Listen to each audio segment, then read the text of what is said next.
We start today's other headlines with the impact of the Federal Reserve's interest rate cut. President Biden said today he expects rates to come down even further.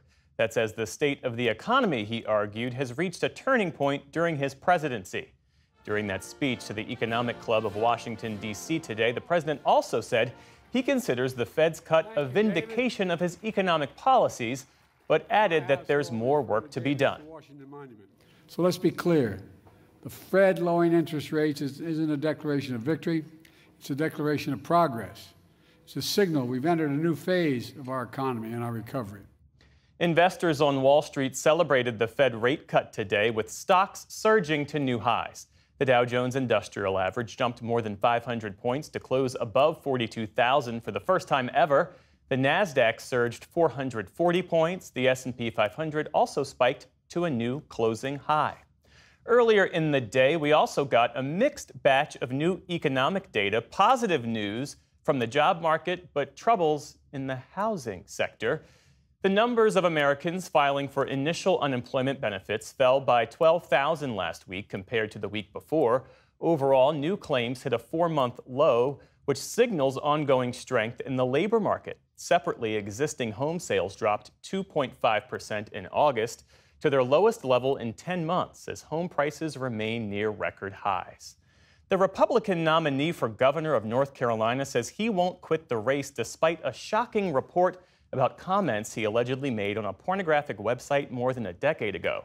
According to CNN, Mark Robinson called himself a black Nazi on a message board back in 2010. He also voiced support for bringing back slavery and made comments that were, quote, gratuitously sexual and lewd in nature between 2008 and 2012.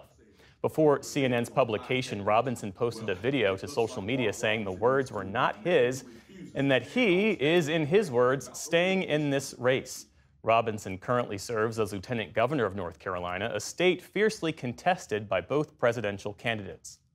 The death toll from the devastating flooding across Central Europe has risen to 24 across the Czech Republic, Poland, Romania, and Austria. And heavy rains and flooding have now moved to northern Italy.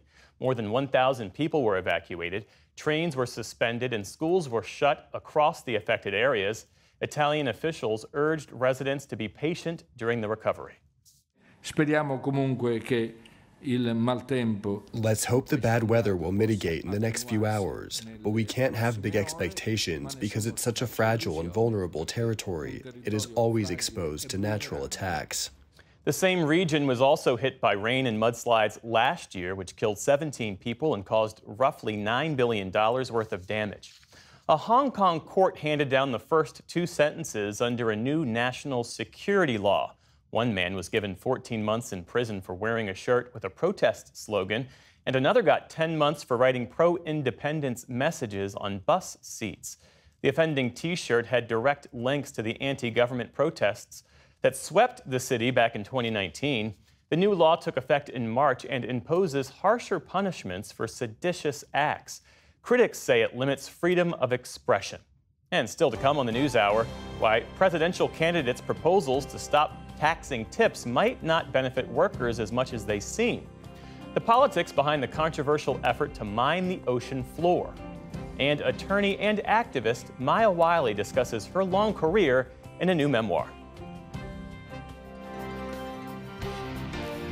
This is the PBS NewsHour from the David M. Rubenstein studio at WETA in Washington, and in the West from the Walter Cronkite School of Journalism at Arizona State University.